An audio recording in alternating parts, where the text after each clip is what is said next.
Looking for a vibrant and healthy twist? This smooth, high-protein beetroot hummus is perfect for wraps, dips, or salad dressings.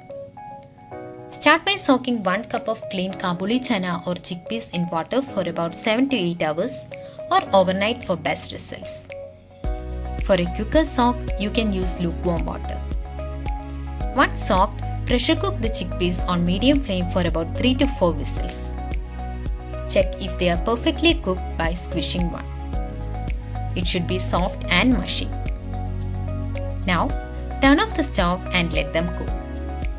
Next, clean and chop the beetroot into small pieces. This beetroot adds a vibrant color and a boost of nutrition to our hummus. I'm using 1/3 cup of beetroot, which I'll boil for about 3 to 5 minutes until it's soft. Once done, let it cool. Next, in a food processor or mixing jar, add the boiled and cooled chickpeas and beetroot slices.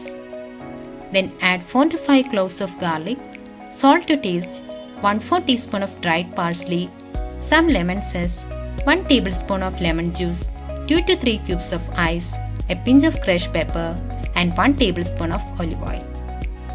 Blend everything together. Check intermittently and add ice water a little at a time until you reach the desired consistency. And there you have it, smooth, colorful hummus. Transfer it to a bowl, then top it up with sesame seeds, a sprinkle of parsley, and a drizzle of olive oil. And enjoy!